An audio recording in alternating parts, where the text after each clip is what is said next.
c'est parti. Donc bonjour. Bonjour. Pour ceux qui ne te connaissent pas, il n'y en a pas beaucoup normalement, mais pour ceux qui ne te connaissent pas, comment tu t'appelles? Donc je m'appelle Rémi Coste et on est installé nous, du côté des saisies à Saint-Nicolas-la-Chapelle. D'accord. Donc je suis mâcheur professionnel l'hiver. Ouais. Donc je fais découvrir l'activité chien de traîneau aux touristes. Tu fais quoi comme type de tour Donc on fait de l'initiation, du baptême, même du perfectionnement sportif, c'est-à-dire que sur 4-5 jours on forme les futurs mushers et on les emmène sur une compétition. D'accord. Donc là on est au week-end nordique. Tu as déjà fait des tours là, tu m'as dit, donc avec 18 chiens. T'avais 18 chiens. Les 18 chiens qui sont sélectionnés pour la LGO cette année. Ouais. Vendredi on a fait 40 km, hier 60 et aujourd'hui un petit peu moins, on a fait 30 km. Parce que là justement, ça c'est un truc, moi si je devais qualifier en gros la marque Rémi Coste, c'est vraiment pas forcément la démesure, mais c'est énorme à chaque fois. Tout ce que tu fais, c'est énorme. C'est un peu à l'américaine, quoi. C'est-à-dire que, on va en parler là tout à l'heure. Donc le nombre de kilomètres, là tu me parles du nombre de kilomètres, tu les entraînes, ils ont un rythme impressionnant tes chiens. C'est vraiment, tu fais beaucoup de kilomètres. Je suis un passionné. Ouais, donc t'es à fond et... Donc un passionné, c'est pas forcément quelque chose de très mesuré. Hein, ouais. Voilà. Donc je fais un petit peu, on peut considérer ça peut-être un petit peu tout à l'excès, mais c'est surtout tout à fond. Quoi. Non mais voilà, c'est pour ça, je voulais pas dire à l'excès, mais vraiment gros en tout cas. C'est-à-dire qu'à chaque fois... Voilà, quand on s'entraîne vraiment. Ouais. Quand on se prépare, quand on fait les soins, on le fait à fond. Ouais. Et puis on essaye de tout voir, c'est-à-dire l'entraînement, la nourriture, les soins, le repos des chiens. Ouais. Tout a vraiment une grosse importance et j'essaye de tout mettre de mon côté pour essayer de tout réunir.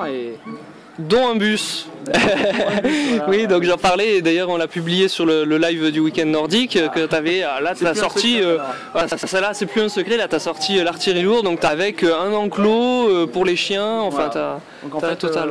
C'est un bus qu'on a aménagé, la moitié en fait pour les chiens, la moitié pour nous. D'accord. Pour que ça soit confortable et pour nous et pour les chiens. Ouais. À l'intérieur c'est climatisé, chauffé, c'est génial, hein. Il n'y a pas de courant d'air, les chiens ont un box individuel où vraiment ils peuvent se reposer pleinement, on a une table de massage, ouais. On a une cuisine séparée pour préparer la nourriture pour les chiens. Énorme. Voilà, je pense que le repos des chiens est aussi important que l'entraînement. D'accord. C'est-à-dire qu'un sportif de haut niveau, quand il a fini sa compétition, on ne lui demande pas de dormir dehors, on ne lui demande pas de dormir par -20. Il est au pied de la cheminée, en train de regarder la télé, et voilà, mes chiens c'est un donc petit peu tout pareil. Confort, voilà. Donc pour les mushers qui nous écoutent, qui essaient d'entraîner leurs chiens et d'être de plus en plus performants, c'est surtout pas seulement le nombre de kilomètres, pas seulement l'entraînement et la fréquence, c'est aussi et surtout les fréquences de repos, de récupération, les massages et des bonnes conditions pour pouvoir récupérer. D'accord. Ok. Et donc là, on parle depuis tout à l'heure de tes chiens. T'as quoi comme type de chien? Donc là, ce sont des Eurohounds en fait. Ouais. Là, c'est maintenant, j'ai fait mes premières portées en fait de mes 2 leaders de l'année dernière. D'accord. Voilà. Donc Mirage et puis Woody, un chien qui vient de chez Julie Bloch. D'accord. T'as combien de chiens? Et donc là, au total, j'ai 38 chiens. D'accord. Voilà, j'ai quelques retraités à la maison. Il y a les Grester qui courent surtout avec les enfants, donc Axel en 4 chiens et Corentin en ski joe. Ouais. Et en fait moi pour la LGO, là, cette année j'avais un pool de 28 chiens. J'ai commencé à entraîner 2 teams de 14 et puis au fur et à mesure on a affiné un petit peu. Et là j'ai sélectionné les 18 meilleurs depuis un mois que j'entraîne en perspective de la LGO. Et au dernier moment on sélectionnera les 14 les plus performants. D'accord. Et donc là, tes projets, là, tu parles plusieurs fois, donc LGO, ça y est, t'es inscrit, c'est ça? Ouais. Donc, impatient? Oui, très. J'y pense depuis l'arrivée de la dernière LGO l'année dernière. D'accord. Et t'as d'autres courses en projet ou... Le plus important pour moi, c'est la LGO. C'est vraiment le type de course que j'aime. Et on a un autre projet, c'est la Finnmark 500. Donc là on va partir 1 mois et demi en Norvège en fait pour faire la Finnmark 500. D'accord. Ouais, ça doit vraiment pas être évident à gérer plusieurs courses comme ça aussi. Non, parce que c'est 2 courses vraiment très différentes. Ouais.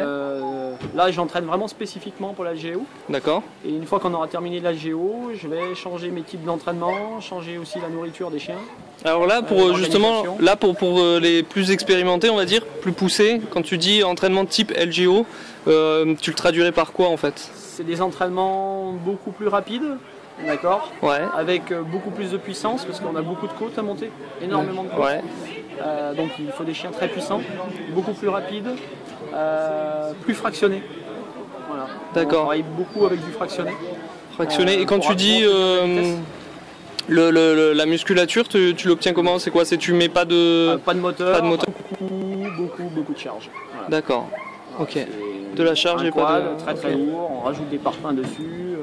Et donc tout à l'heure on parlait aussi des kilomètres. En moyenne, tu fais combien par semaine ou je sais pas par jour? C'est très variable en fait, parce que je fais par bloc. C'est-à-dire que je travaille des blocs d'endurance, des blocs de force, des blocs de vitesse. Donc quand je travaille sur de la vitesse, ça va être à peine sur 20-22 km. Et après, quand je travaille de l'endurance fondamentale, on arrive à monter à 72-80 km même en quad. D'accord. Et niveau alimentation, du coup ça se passe comment aussi parce que souvent c'est un peu une clé de la réussite entre guillemets, de la bonne santé voilà. C'est une des clés. Donc au niveau nourriture, moi je bosse avec les performances chez Proplan. Ouais. Plus de la viande et plus beaucoup d'ajouts de vitamines. D'huile, de saumon. Dernièrement, je parlais pas mal de spiruline. J'avais fait une interview de Pierre Durand qui disait qu'il donnait de la spiruline. Ouais, on fait des cures en fait. Hein. Donc ça, c'est des choses qu'il faut faire plutôt par cure. D'accord. 3 semaines, pas forcément tout le temps. Ouais. Parce qu'à un moment donné, ils vont s'habituer. Les vitamines. Mais on fait des cures de 3 semaines. D'accord. Et tu les fais comment? Avant, pendant les entraînements ou tu vois, enfin comment? Alors en général c'est plutôt en revenant des entraînements. D'accord. D'ailleurs c'est intéressant ça, c'est de savoir quand est-ce que tu donnes toi les gamelles. C'est justement dès que tu reviens des entraînements, tu leur fais une gamelle ou tu attends le soir ou... Non, dès qu'on revient de l'entraînement, 15-20 minutes après, ils ont une petite soupe. D'accord. Après ils ont un repas complet 3 heures après la fin de l'entraînement.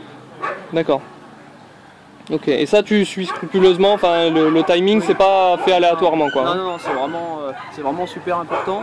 Je bosse pas mal avec Delphine de Maison Alfort, qui est vétérinaire là-bas, et on essaye de tout noter pour pouvoir